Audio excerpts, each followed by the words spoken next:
So your photos are looking like this, but you want your photos to look like this. Well, I'm going to teach you how to make your photos have that moody vibe. So now let's roll the intro.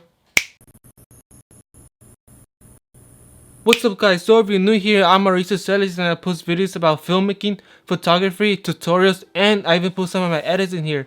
So make sure you hit that subscribe button down there. So today I'm going to teach you how to make your photos have some sort of moody vibe, you know? Instead of looking like, kind of like a happy vibe, which sometimes you do want that, but sometimes you want that moody vibe, you know? Like you want to take a picture of the beach, but like, you want to have that dark and like scary and moody vibe, right? So I'm going to teach you how to do it. Alright, for the first photo I'm going to edit is of my brother in Santa Barbara. This is a really good shot because I shot through this little circle. And it's a little underexposed, but it's good to underexpose things because you have more details in the shadows and you could raise them up. You can make them brighter and you have more detail in the shadows. I recommend you underexposing and overexposing. Because when you overexpose, you can't bring those highlights down. So the first thing we should do is definitely bring up the exposure a little bit, just a tad, maybe like that. We had perfect weather that day. It was an overcast day, so the face is soft. The clouds make like a huge diffuser, like what I'm using right now. All right, now that we bring up the exposure, maybe add a little bit of contrast. The highlights, we could bring them down, so that way, not all the way down because it's gonna make it too dark. But you see how the highlights makes the sky more visible. So not too much because there's nothing, it's just gray. So put it like right there. Then the shadows, we could bring them up. This is what I'm talking about overexposing, underexposing, just like that. And then the whites, we could make it a little bit brighter. And then the blacks, we bring them up. So before, after. So right now we're just gonna focus on the exposure and then we'll focus on the color. Clarity, I don't really like touching that part, but oh, and I'm gonna edit these photos with no presets. To make your photos more moody, you definitely need to take away the color or make it dark. So in this case, I think I'm gonna make it dark and desaturate the color. So desaturate maybe like right about there. The tone curves, make it, let's see, the highlights a little bit. Bring back some of the dark and then the shadows. I want that black sweater to be super dark.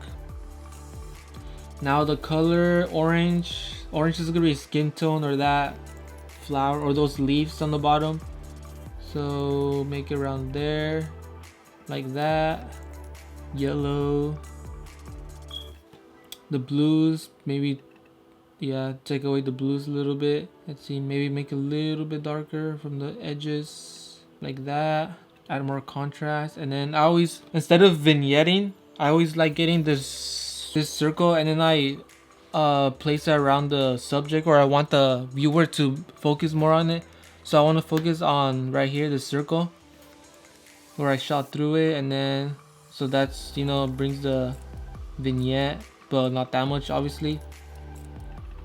So we're just gonna add a tiny bit, just a tad, maybe around like that, maybe not too obvious, like that. And I mean, that's pretty much it.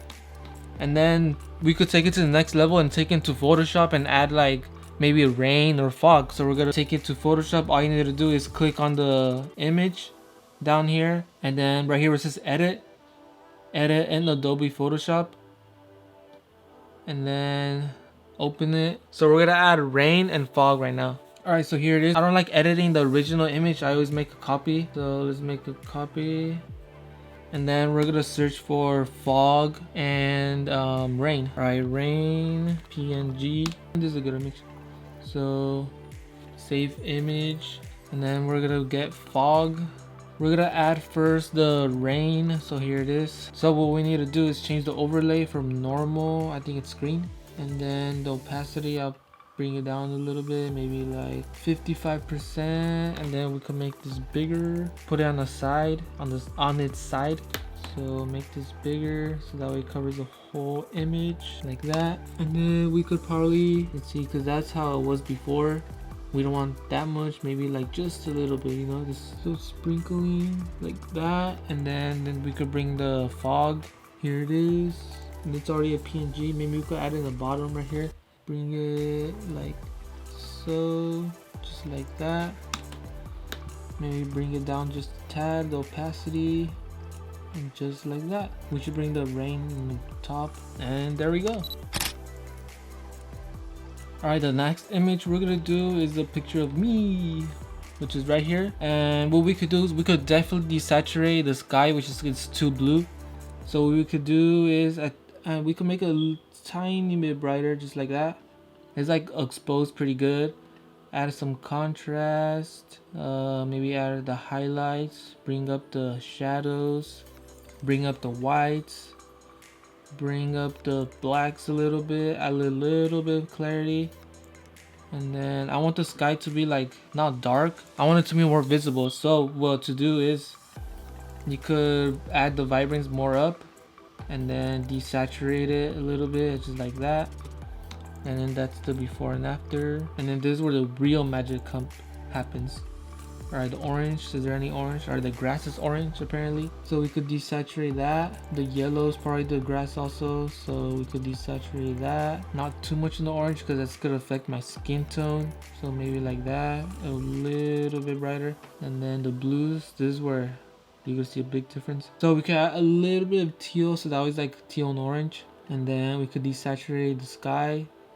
And it's gonna affect my shirt, so like that. And then what else can we do?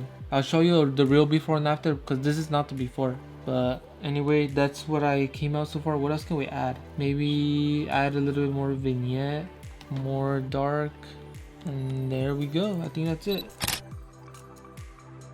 So I'm gonna show you some before and after, and yeah.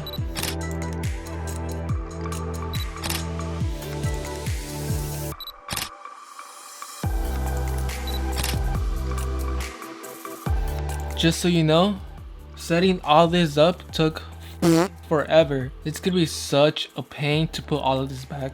I'm gonna do a time lapse of me putting it back right now.